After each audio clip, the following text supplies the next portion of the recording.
We absolutely can agree. And maybe it was the greatest win ever. I don't know. It was a really good win for this version of Ole Miss basketball, wherever it falls historically. Ole Miss had never beaten a top 5 team on the road, 0-34 all time. Ole Miss has now held each of its opponents in SEC play through 4 games double digits below their season scoring average. They have held each of their 4 opponents well below their shooting percentage. And they took a team that was averaging 91 points a game, second best in the country, and held them to 64. They did it by outscoring Alabama by 14 in the first half. And that was after a pretty good defensive first half. Yeah. And then they just turned it up a notch defensively in the second half, and you had another monster night from Malik Dia. So for like 2 weeks now, we've said the phrase that defense will travel. The defense will travel, and sure enough, it did. I did not think that they were capable of completely shutting down Alabama, this Alabama team, the way that they did, especially on the road. But what you're seeing and what you're learning about this team, I think the most impressive thing to me about what they do is the confidence in what they're doing defensively. How many open looks after a mistake, whether it be miscommunication or a bad switch or something, does Ole Miss give up? It doesn't happen. Very few. Every player is very confident in what they're supposed to be doing defensively. Borky, right now, in this Ole Miss defense, or with this Ole Miss defense, if a team gets an open look or a really good shot, they've worked hard for it. Yeah. And like they did good basketball and to get an open look. And even then, I mean, it's still so rare. The only time Alabama had real good looks was out of timeouts. I mean, true set plays, but I thought late in the game, this was with less than 4 minutes to play. Aiden Holloway drove along the baseline, got up in the air, and made like a wraparound bounce pass on the baseline to an open 3 from the corner that Singleton made. And I was like, that's a really good basketball play. You earned that 3 points, period. But the gimmies, the breakdowns in defense, the not rotating, like you said, going under a screen instead of over a screen, that's not happening. Not much. No, and the ability to generate steals without fouling. Padula and Morrell and Davis's hands are really good. That they're able to get the basketball without fouling. They get into passing lanes. They're really good at anticipating the next move, quote unquote, from their opponent. Mm-hmm. They force you into quick decisions with how sudden they trap.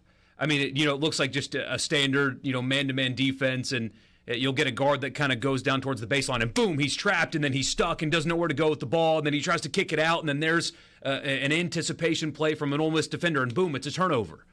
And that was just all night last night. I saw somebody say that Ole Miss got lucky. Alabama won't turn it over that much again, and maybe they won't, but let's not pretend like those turnovers were not forced by really good a really good defensive 21 turnovers team. For Alabama were steals. Yeah, that's generating steals, and that's generating defense by being active and intentional. And I mean, that's a well-prepared and well-coached team, and you saw that last night. There's nothing fluky about the way they played defense last night. It's not like Alabama missed a bunch of open looks.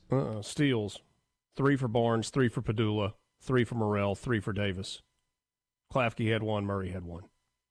And 14 steals. Padula and Morrell had Sears, forgive my language, they had him in hell last night. I mean, he was, nothing came easy at all. And it was just constant preseason pressure. SEC Player of the Year, played 39 minutes, looked like he had a little bit of a bum ankle at one point in the second half. 2 of 8 from the field, 1 of 4 from 3, 6 of 6 from the free throw line, 11 points. He had to work for every step he took with the ball because of those two. So if you look at their numbers, you're like, they played okay. No, they played great. And Davis, I mean, I don't have the box score here. I mean, how many points did he have? Trey Davis? He had 2 points, but he dramatically impacted the outcome of the game. Fouled out, but he had a block, 3 steals, an assist, 3 rebounds. 2 of them were on the offensive end and made 1 shot. And he was good last night. Yeah. And it's rare that you say somebody had a good game when they scored 10 points and went 1 of 5 from the field. But he absolutely affected the game in other ways. All right, Malik Dia. You may remember, I don't remember how many points he had against Georgia. He had 21 against Arkansas with, 7 rebounds. He had 19 and 8 against LSU on Saturday, and last night, you want to talk about only 7 against Georgia on 3 of 9 from the field, but 7 boards. 23 points and 19 rebounds and 2 blocks last night. And one of those blocks late was huge. It looked like it was going to be an uncontested layup or dunk, and he comes from kind of out of nowhere and swats it and doesn't foul. And multiple times had to go get some fluids. And so he was off the floor for some stretches, recovering. Could have been more. And one other thing I thought that really stood out last night. If you're up 8 with a minute and a half to go, you win if you don't turn over the basketball and you make free throws. When you are up 8 with 90 seconds left, the only way you lose is if you turn it over or miss free throws, or a combination of the two.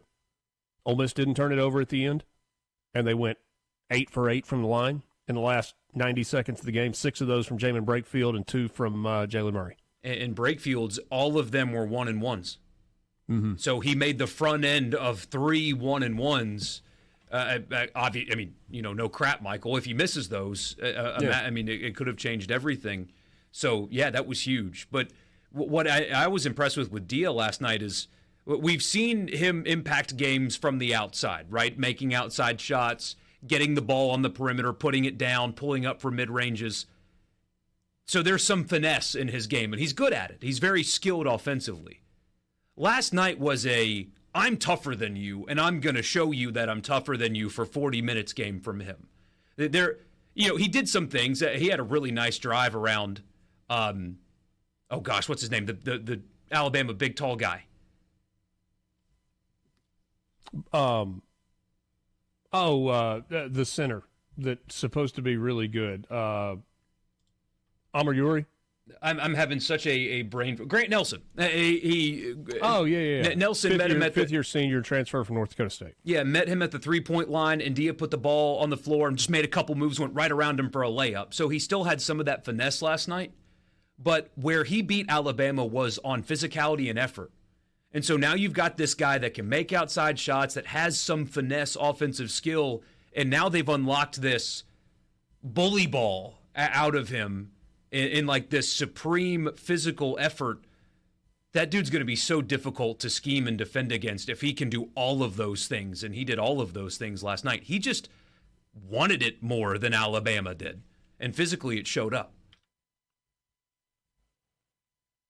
I was counting. What was it, 12 straight games that Alabama had scored 80 or more prior to last night? Mike points out on the C Spire text line, 2 years since Alabama had been held to under 70, 53 straight games. All right, if you were paying attention when we talked about this game on Monday, there's one thing that we pointed out. Alabama has a reputation because of what they've done the last 2 or 3 years about being a great three-point shooting team.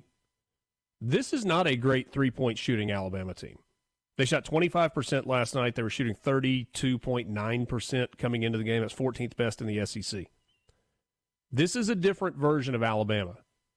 Mark Sears is not finishing at the rim the way he did a year ago.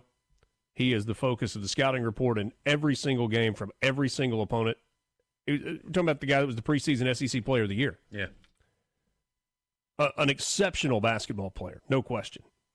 And Alabama's got a bunch of good players. And Alabama's going to win a bunch of games. I mean, they were the 4th-ranked team in the country going into last night. And they've got good wins this season. One thing that they share in common with Ole Miss is a loss to Purdue. Ole Miss actually had a closer loss to Purdue than Alabama did. But, it's funny. You had this with the Georgia game. You had it last night. It's easy to look at that game and go, man, Alabama played poorly. And they did. Nate Oates would tell you that. Alabama's players would tell you that as well. But did Alabama just play poorly, or did Ole Miss force them into playing poorly? You now have a sample size of 4 games in SEC play where Ole Miss has been just okay with a close score at halftime. and then dominated the second half. And that's a heck of a trend for a basketball team. And it sets up a monster game in Starkville on Saturday evening. Ole Miss headed to Mississippi State to play at Humphrey Coliseum at 5 o'clock on Saturday. We'll talk some about